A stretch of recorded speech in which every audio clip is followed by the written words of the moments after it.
What's going on, everyone? Jeremy here from the Quartering. I hope you're having an absolutely wonderful day. This is a more serious story, but one that is really needs a lot of addressing. In my opinion, knowingly, falsely accusing somebody of a crime should carry the same penalty that crime actually carries, if that makes sense. And we've already seen multiple occasions. Now, I am sure that men do this too. I don't know. I just haven't seen it reported in the news. But for a fact, we know several women over the past few years have made wildly false claims about men, ruining those men's lives. The claim is, of course, of them doing, something very terrible to them, right? Taking them, against their will, so to speak. And this story is of an NFL punter who goes by the name as Matt Araiza. Sorry if I'm mispronouncing that. The claims against him were so heinous that he was immediately cut from his NFL team. Now, the path to actually make it to the NFL, especially as a punter, is probably extraordinarily difficult. And when news broke, the fact that they cut him, I was not surprised. But the fact of the matter remains, we now know that this woman completely lied and he wasn't even there. It cost him a year in the NFL, probably a year's NFL salary that he's never going to get back. Who is he going to recoup that from?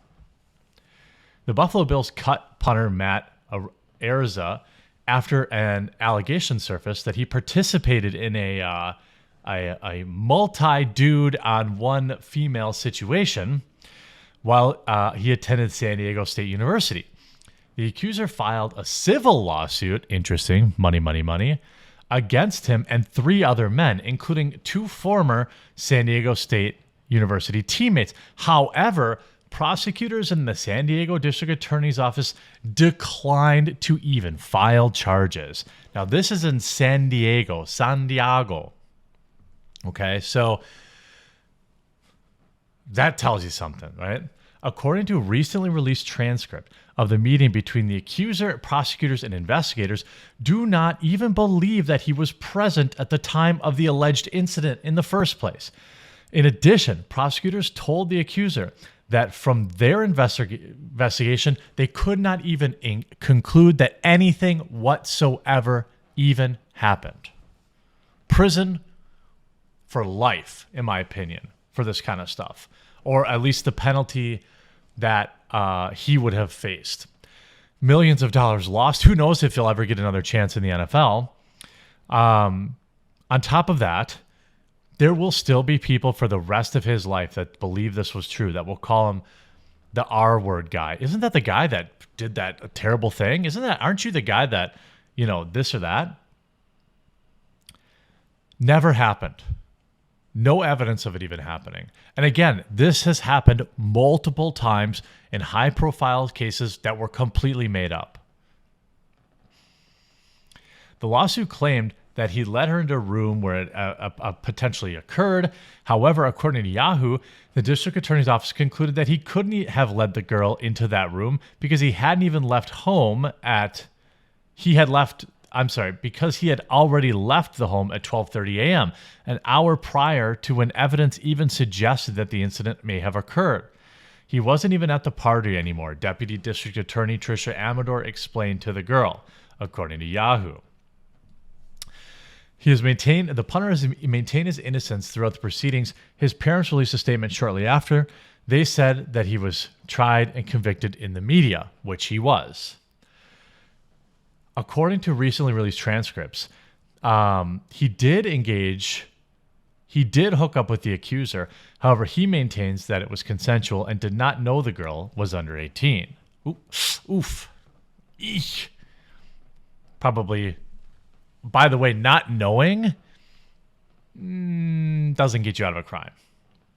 Quote, a witness who was at the house gave a statement saying that at least one point in the party that you made a statement telling people at the party that you were 18 Amador explained to the accuser.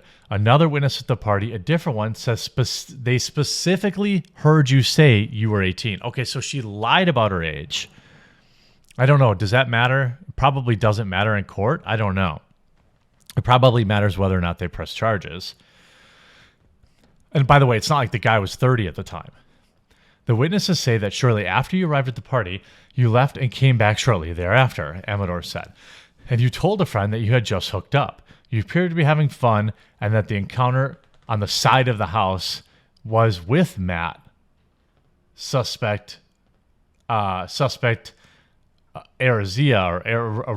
was consensual. You were approaching men at the party saying, I want you to F me. And if you don't, then you're an expletive. Yikes. By the way, yikes whore much, but also if a girl comes up, fellas, all right? If a girl comes up to you and says this, do not. Okay? It's a pretty clear indicator you're dealing with someone with a few screws loose.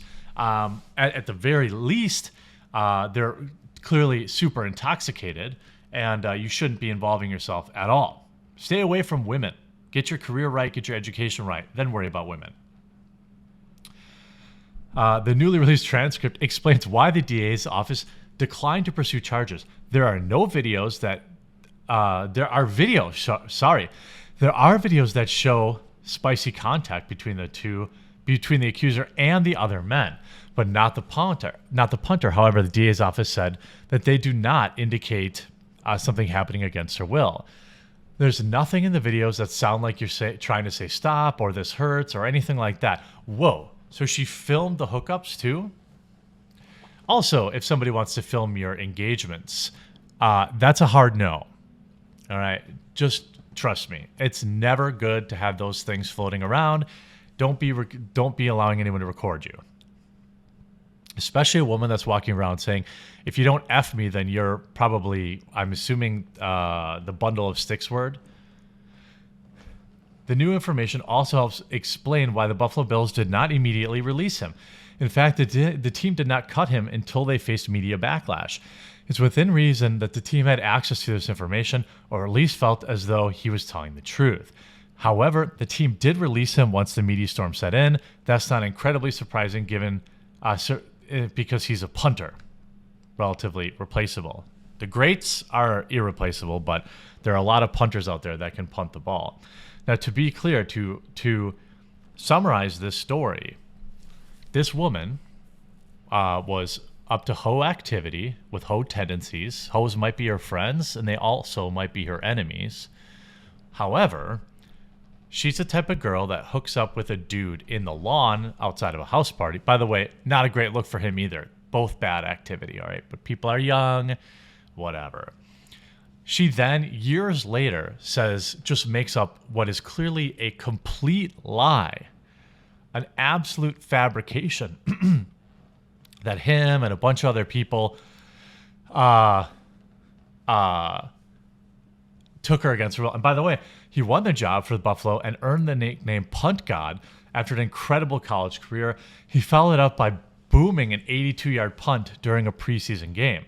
With this new information now public, he's likely to earn shots back in the NFL, though we don't know how teams will view this new information. Teams might want to wait until the civil lawsuit plays out in court before making any decisions. She's not going to win the civil lawsuit either.